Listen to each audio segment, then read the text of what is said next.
Hello there, ladies and gentlemen, and welcome to a somewhat overdue episode of Ted's Brew Cellar with me, your most gracious host, Ted. It is currently 4 minutes to 8 on the 11th of June, 2021. I hope I'm finding you all in a good state of affairs, and if I'm not, then I hope things improve for you very, very promptly.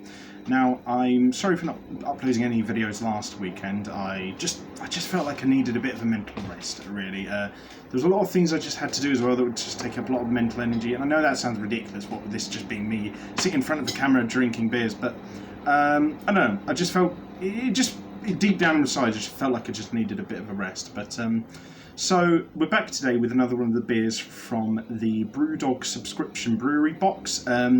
This one is BB number 42, which is a DDH Pale Ale, Citra and Sabro Pale Ale as well.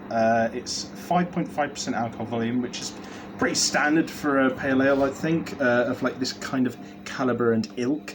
It says on the back here, this collaborative double dry hopped Pale Ale is stacked with Citra and Sabro hops, creating a modern beer with an immensely tropical profile. Soft malt bill allows the hops to shine with juicy flavours of creamy coconut, juicy mango and zesty citrus notes. The resulting beer is full-bodied, refreshing and highly drinkable. This is on here, hops is 4 out of 5 rating, bitterness is a 2 out of 5, so it might not have that much of a bitter kick that puts people off of pale ales. And then juiciness and haziness are both 3 out of 5. It says here it's vegan friendly as well. And it's best served at around about 6 degrees Celsius, so yeah, it's unfiltered, unfined, unpasteurised, and it's seems like a very unrefined kind of pale ale, which I'm more than willing to try. I like it when people are a little bit more avant-garde with their beers, but yeah, so far I quite like the design of the can. It's nothing special, but a nice interesting contrast of black, gold and silver. Simple design, nothing particularly noteworthy, but yeah, it looks really nice, so I'll give that a good 7 out of 10 for the design of the can. Just gonna, there we are. Alright, let's see, I'm trying to see who made this as well.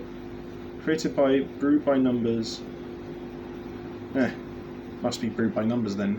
Oh, Brew By Numbers, right. Oh, that's what it means. The BBNO on the top of the can is Brew By Numbers, and then 42 is the name of the beer. I'm an idiot. Fair enough. I mean, to be fair, they didn't plaster the... it's not a brand I recognise, particularly from their logo, so I don't suppose anyone who's unfamiliar with them would get that to begin with anyway. So, let's give it a sniff first to see what our first impressions are like. Quite mangoey, and a little bit of a coconutty tint at the end. Yeah, it kind of smells like basically how they described it. It's a fully mangoey, sort of like hazy body of the smell there, and then like there's a little bit of a tingy sort of like coconuttiness there, but it smells really nice. It smells like a tropical fruit salad. There's a slightly sort of tangy quality at the end that kind of sort of gives me a weird feeling, but overall it smells really good. It's probably a 9 out of 10 for the smell. It doesn't linger in the nostrils for too long. It's really pleasant and quite light. So I'll just get myself a quick palate cleanser of water.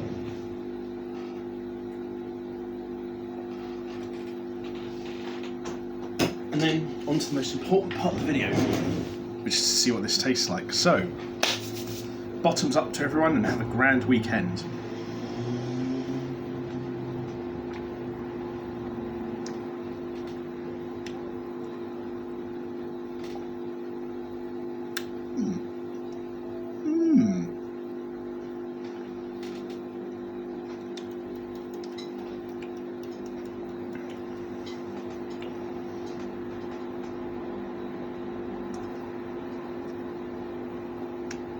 It's perhaps not blowing me away, but it is to the point where I would say this is a damn good beer. With a lot of pale ales, the bitterness kind of like fizzes through at the end, and I kind of feel like that ruins the flavour for a little bit of it for a lot of people, because it kind of like concentrates all the bitterness in one place, rather than spreading it out evenly. Granted, the bitter kick at the end is more prominent, I guess, with IPAs, whereas like standard pale ales like this kind of tend to spread it out a bit more evenly anyway. But yeah, the bitterness is really like evenly spread out. It kind of like fizzles out towards the end with like this sort of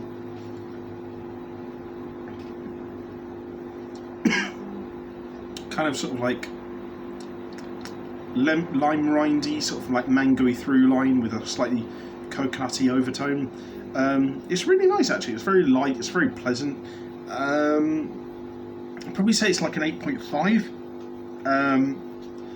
Yeah, I'd say really solidly it's like an 8.5. It's not gonna like absolutely blow me away, but it's just about in the elite level category of beers. This is definitely one of the best pale ales I've had in a very long time, and yeah, I'd recommend it. It's it definitely feels more like one that you'd have with like a nice meal or like just to relax with. It's not like a sesh drink or one that you'd sort of chug a bunch down. You'd probably just have 2 or 3 of these at a time and then just call it at that. But generally speaking, this is a very nice relaxing drink. I'd say it probably goes most nicely with like maybe some like dried fruit, like dried mango and dried papaya or something like that. It's like a nice little afternoon snack. But overall, yeah, I'd say a solid 8.5. Really more of a relaxation drink, but very thoroughly well deserved, and for like probably a good first time entrant for entry point for like first time pale ale drinkers. But I would say maybe look for something that's a tiny little less bitter, because I can imagine the bitterness in this might put some newcomers off to pale ales. But generally speaking, yeah, really solid beer. 8.5 out of 10, and I would go out of my way to get this again. So yeah, well done, Brew By Numbers. You've done yourselves proud. But anyway, if you guys like this video, leave a like, share and subscribe. If you have any suggestions for future episodes, let me know in the comments section down below. And if you want to